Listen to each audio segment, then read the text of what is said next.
नमस्कार, स्वागत है आपका एनएमएफ न्यूज में। मैं हूं आपके साथ शबनम। अगर भारत ने बांग्लादेश पर हमला बोला तो पाकिस्तान बांग्लादेश की तरफ से लड़ने आएगा भारत के साथ, ये कह रहे हैं शहबाज शरीफ के करीबी नेता, यानी कि वो नेता जिन्होंने अभी हाल ही के वक्त में जब ऑपरेशन सिंदूर हुआ था, पाकिस्तान पर भारतीय सेना ने हमला बोला था, तो इन जैसे नेता बंकरों में छुपकर बैठ गए थे। खुद पाकिस्तान के राष्ट्रपति ये खुलासा कर रहे हैं कि वहां के सैन्य अधिकारी, वहां के बड़े बड़े नेता, वहां के बड़े बड़े कर्मचारी बंकरों में छुप गए थे, क्योंकि भारतीय सेना ने पाकिस्तान में भारी तबाही मचा दी थी और ये लोग भारतीय सेना के आगे टिक नहीं पाए थे। अब देखिए, बांग्लादेश में हादी की हत्या हुई, कट्टरपंथी सड़कों पर उतरे, बवाल मचा, कहा जा रहा है यूनुस ने खुद ये बवाल भड़काया। लेकिन अब साजिशन इसमें भारत को सानने की कोशिश की जा रही है और पाकिस्तान इसमें पूरा बांग्लादेश और यूनुस का साथ दे रहा है। कह रहा है कि तुम लड़ाई लड़ो, हम तुम्हारे साथ हैं, यानी भारत के खिलाफ बांग्लादेश को उकसा रहा है ताकि बांग्लादेश भारत पर कुछ वार करे और फिर भारत पलटवार करे तो ये मिलकर लड़ने पहुंच जाए। अब ऐसे में सवाल कई खड़े हो रहे हैं। सवालों पर आए उससे पहले क्या कुछ शहबाज शरीफ का करीबी नेता कहता नजर आ रहा है, गीदड़ भौंकी देता नजर आ रहा है, सुनवाते हैं आपको। मैं आज बात करूंगा उस्मान हादी की, जो एक सोच था, जो एक जरूरतमंदाना आवाज थी, जो ये कहता था कि मैं बांग्लादेश को किसी की माशी कॉलोनी नहीं बने दूंगा, मैं किसी की आजादारी बांग्लादेश के अंदर कबूल नहीं करूंगा, मैं बांग्लादेश को किसी का गुलाम नहीं बने दूंगा। अब सबसे बड़ा मसला इस खत्ते के अंदर यह है कि जब कोई मुसलमान नौजवान उठता है, एक मौसर आवाज बनता है, तो उसको दबा दिया जाता है। ये जो भारतीय आजादार बैठे हैं ना, ये अवाम का खून चूसने के लिए कभी इन्हें गुलामी से आजाद नहीं करना चाहते, चाहे वो बांग्लादेश का पानी बंद करने की सूरत में हो, चाहे वो फितनांगेजी करके जो है वो मुसलमान को मुसलमान से लड़वाने की सूरत में हो। अब मुसलमान नौजवान जो है ना, वो इस चीज को बड़े अच्छे तरीके से इनकी साजिशों को समझ चुके हैं। अब पाकिस्तान और बांग्लादेश का बचा बचा जो है वो उस्मान हादी है। उस्मान हादी को तो शहीद कर दिया, लेकिन उसकी सोच को शहीद नहीं कर सके। आज मुकम्मल तौर पे भारतीय आजादारी जो है उसको रिजेक्ट कर चुकी है बांग्लादेश की अवाम, मुकम्मल तौर पे रिजेक्ट कर चुकी है। और मैं अपने बांग्लादेशी बहन भाइयों को कहना चाहता हूं कि हम आपके साथ खड़े हैं। पाकिस्तानी अवाम, पाकिस्तान और पाकिस्तानी अफवाज आपके साथ खड़ी है। अगर कोई माशी दबाव बांग्लादेश पर डालने की कोशिश करेगा या बांग्लादेश की खुद मुख्तारी पर अटैक करने की कोशिश करेगा, तो पाकिस्तान की बाशऊर अवाम आपके साथ खड़ी होगी। अब मैं ब्राह्मण साम्राज्य को बड़ा एक क्लियर मैसेज देना चाहता हूं कि अगर अब किसी ने मैली निगाह उठा के बांग्लादेश की तरफ देखा ना, तो पाकिस्तानी अवाम, पाकिस्तानी अफवाज और हमारे मिसाइल आपसे दूर नहीं है। ऑपरेशन मार्का हक बुनियानुल मरसूस के अंदर जिस तरह हमने आपको नाको चमने चबवाए थे ना, वो दोबारा कर लेंगे, कोई बड़ी बात नहीं है।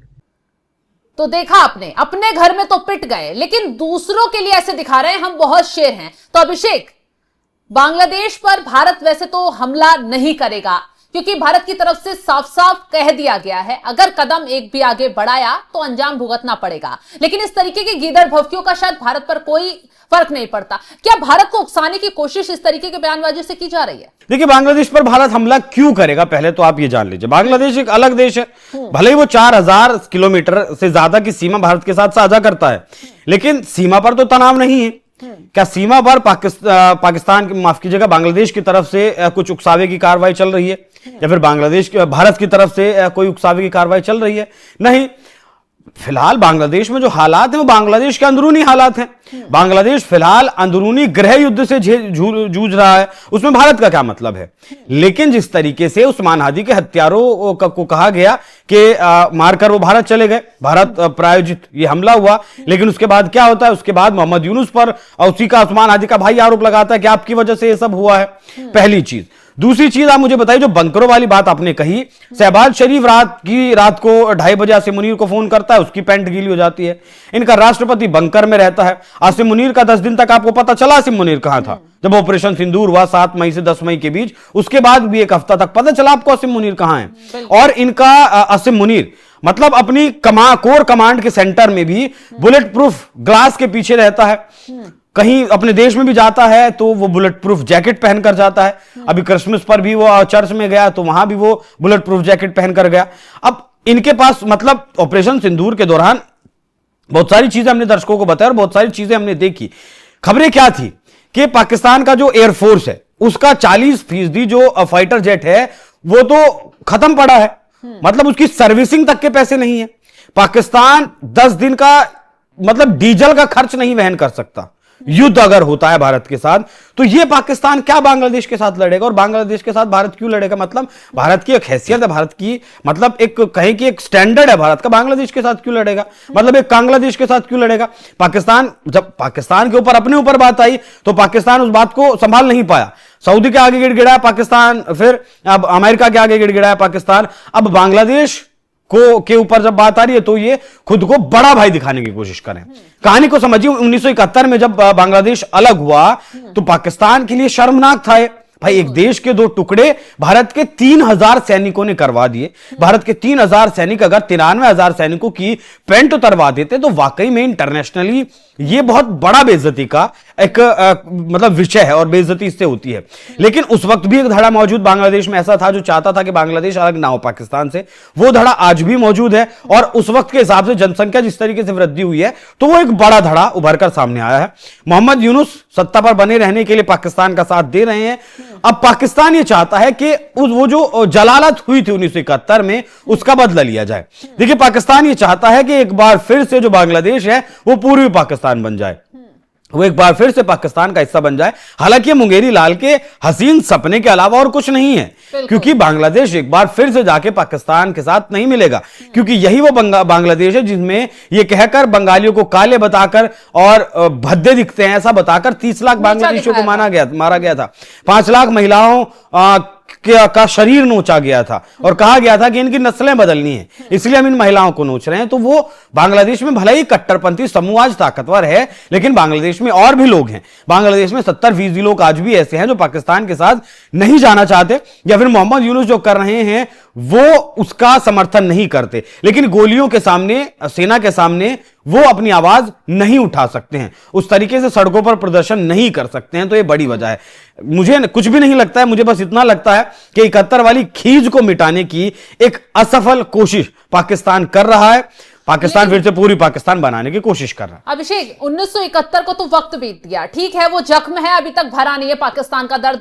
अभी ताजा ताजा जख्मी तो भारत ने दिया। ऑपरेशन सिंदूर हुआ, कैसे तबाही भारतीय सेना ने पाकिस्तान में मचा दी, तो वहां भी तो पाकिस्तानी सेनाओं ने घुटने टेक दिए। असीम मुनीर जो फील्ड मार्शल बनकर जगह जगह तमाम देशों में अपने दौरे कर रहा है, तमाम डीले कर रहा है, वो तक छुप गया। तो शायद हो सकता है इसी ऑपरेशन सिंदूर का दर्द भुला नहीं पा रहा है पाकिस्तान, और हो सकता है इसी वजह से बांग्लादेश में एंटर कर रहा है। शबनम, इन्होंने सेना लड़ने के लिए नहीं बनाई है, इन्होंने सेना बना रखी है भाड़े के लिए। मिडिल ईस्ट के 7 देशों में इनकी सेना भाड़ा लेकर आती है, वहां रहती है। अभी इजराइल के लिए गाजा में जाएगी और हमास के लोगों को मारेगी, वहां मतलब उनसे हथियार छीनने का काम करेगी। मुझे तो यह समझ नहीं आता, पाकिस्तानी फौजी अगर चला गया गाजा में, एक तरफ उसके साथ खड़ा है इजराइल का फौजी खड़ा है। अब इजराइल के जो यहूदी हैं वो तो काफिर हैं इस्लाम के हिसाब से पाकिस्तानी सेना के लिए, और गाजा के जो लोग हैं वो उसके भाई बंद हैं। तो वो गोली क्या इजराइल के सैनिक को मारेगा या गाजा के हमास के सैनिक को मारेगा, मुझे तो ये समझ नहीं आता है। अभिषेक, तो एक बात यहां पर यह भी तो हुई थी कि पाकिस्तान सिर्फ और सिर्फ बांग्लादेश में इसलिए एंटर कर रहा है कि बांग्लादेश उसके साथ एक डील कर ले जिसके तहत ये हो जाए, जैसे सऊदी वाली डील हुई थी ना कि भाई अगर हम पर कोई हमला करता है तो सीधे सीधे सऊदी हमारे साथ आ जाएगा। तो ऐसे ही अगर भारत ने कोई हमला किया तो बांग्लादेश तुरंत उसका साथ देने पहुंच जाएगा। करेगा क्या बांग्लादेश साथ देकर? बांग्लादेश के पास नेवी है, बांग्लादेश के पास एयरफोर्स है, बांग्लादेश के पास आर्मी है, क्या बांग्लादेश के पास? मतलब डील की बात आई थी निकलकर सामने कि एक डिफेंस डील दोनों देश करने वाले हैं, जैसे अमेरिका ने कतर के साथ की, पाकिस्तान ने सऊदी अरब के साथ की। लेकिन भाई शैडो क्या देंगे आप? अम्ब्रेला कौन किसकी बनेगा? पाकिस्तान बांग्लादेश के अम्ब्रेला बनेगा किसके लिए? भारत तो हमला नहीं करेगा बांग्लादेश के ऊपर। जब हमला करना होगा तो 4 घंटे में भारत के सैनिक ढाका पहुंच जाएंगे, उस भारत के लिए बहुत बड़ी बात नहीं है। लाहौर पहुंचने के लिए भी ज्यादा टाइम भारत को नहीं लगेगा। तो मुझे यह समझ नहीं आता कि आखिर किसके लिए? क्या बांग्लादेश पाकिस्तान के अम्ब्रेला बन रहा है या पाकिस्तान बांग्लादेश के अम्ब्रेला बन रहा है? लेकिन किस लिए? दोनों ही कंगाल मुल्क हैं, दोनों के पास दुनिया को देने के लिए कुछ नहीं है, दुनिया के लिए व्यापार करने के लिए कुछ नहीं है, डॉलर इनके पास नहीं है, तेल इनके पास नहीं है, खाने की चीजें इनके पास नहीं है। तो अम्ब्रेला कौन किसकी बनेगा? बड़ा सवाल ये है। लेकिन इस्लाम के नाम पर कर रहे हैं, ठीक है। ईरान के साथ भी गया था पाकिस्तान, और जब इजराइल ने हमला किया था तो कहा था कि मुस्लिम ब्रदरहुड के नाम पर ईरान के हम साथ हैं, लेकिन अब ट्रंप ने बुला लिया। फिर कौन ईरान, कैसा ईरान, कुछ समझ नहीं आता। ईरान बर्बादी की कगार पर आ जाए तो बांग्लादेश भी उसी बर्बादी की कगार पर है। आने वाले वक्त में देखिएगा अपडेट्स बहुत होंगे इस मामले में। लेकिन मुझे पहली बात समझ नहीं आती, डिफेंस डील करके कौन देश किससे क्या कमाएगा, कौन देश किसकी क्या सहायता करेगा। दूसरे देश भारत को जरूरत क्या है बांग्लादेश के ऊपर हमला करने की? ये क्यों खामखा चौधरी बनकर आ रहे हैं कि हम बांग्लादेश के साथ हैं? भैया तुम खुद के साथ नहीं हो, तुम्हारे 13 एयर बेसिस उड़ा दिए गए, तुम्हें मतलब तुम्हारे डिफेंस सिस्टम उड़ा दिए गए, तुम्हारे अवैध सिस्टम उड़ा दिए गए, तो तुम अपनी रक्षा नहीं कर पाए, तुम बांग्लादेश की रक्षा क्या करोगे? और बांग्लादेश भारत से लड़कर क्या हासिल कर लेगा?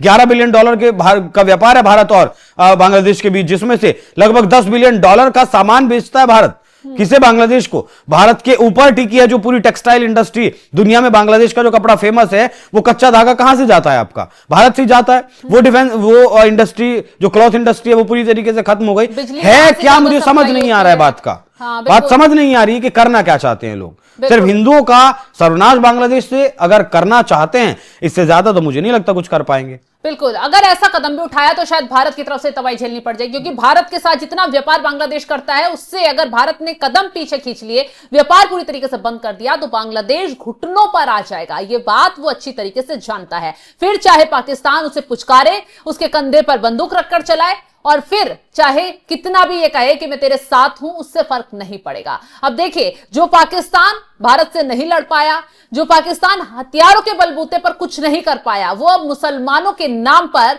लोगों को भड़काने की कोशिश कर रहा है। ये खेल रहा है कि कैसे मुसलमानों को बांटा गया, कैसे मुसलमानों की आवाज दबाई गई, और अब मुसलमान भी शायद पाकिस्तान के ऐसे जो नेता गीदड़ भभकी देते हैं, उनकी बातों को समझ रहे हैं कि कैसे ये लोग भड़काने की कोशिश करते हैं और अपनी रोटियां सेक कर साइड निकल लेते हैं।